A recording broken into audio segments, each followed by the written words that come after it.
اور کس شہر سے آئی ہیں؟ چند لمحوں کی خاموشی کے بعد حضرت زینب رضی اللہ تعالیٰ عنہا نے نہایت پروقار اور گہرے لہجے میں مختصر جواب دیا۔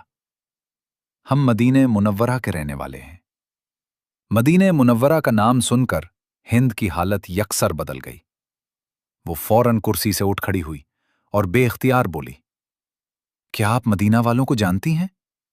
کیا آپ میرے آقا حضرت علی رضی اللہ تعالیٰ عنہ، حضرت امام حسن رضی اللہ تعالیٰ عنہ، حضرت امام حسین رضی اللہ تعالیٰ عنہ اور سیدہ فاطمہ رضی اللہ تعالیٰ عنہ کے گھر والوں کے بارے میں کچھ جانتی ہیں؟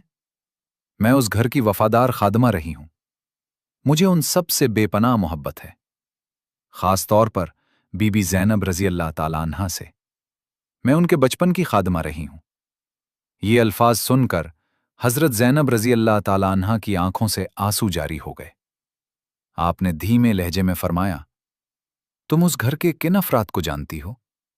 ہند آپ دیدہ ہو کر بولی، میں اس گھر کے در و دیوار کو جانتی ہوں، ان کی عبادتوں کو جانتی ہوں، ان کی اذانوں کو جانتی ہوں، ان کے نورانی چہروں کو جانتی ہوں، اور ان ننھے قدموں کو بھی جانتی ہوں جو حرم نبوی کے سسین میں دوڑا کرتے تھے۔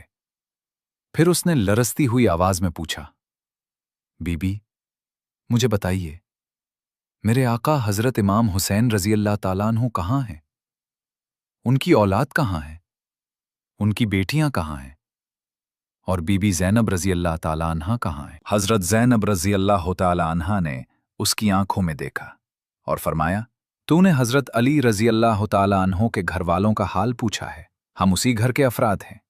تو نے حضرت امام حسین رضی اللہ تعالیٰ عنہ کے بارے میں پوچھا، تو یہ جو سر تمہارے شہر میں لایا گیا ہے، یہ تمہارے آقا حسین رضی اللہ تعالیٰ عنہ کا سر ہے۔ تو نے اولاد علی کا حال پوچھا، تو عباس، قاسم، اون اور محمد سب کو ہم کربلا کے میدان میں چھوڑ آئے ہیں، پیاسے، زخمی اور بے کفن۔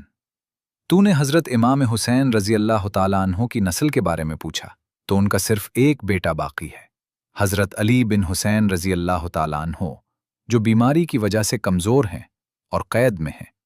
اور تو نے زینب کا پوچھا تھا، تو اے ہند، میں ہی زینب ہوں، اور یہ میری بہن امی کلثوم رضی اللہ تعالیٰ عنہا ہیں۔ یہ سننا تھا کہ ہند کے منہ سے ایک دردناک چیخ نکل گئی، اس کا جسم کانپنے لگا اور وہ غم سے نڈھال ہو گئی۔ روتے ہوئے وہ پکار اٹھی، ہائے میرے آقا حسین! پھر وہ مسلسل گری ہوزاری کرنے لگی۔ کچھ دیر بعد جب اسے سنبھالا گیا تو حضرت زینب رضی اللہ تعالیٰ عنہا نے اس سے فرمایا، اے ہند، تم اپنے گھر لوٹ جاؤ، ہم اپنے غم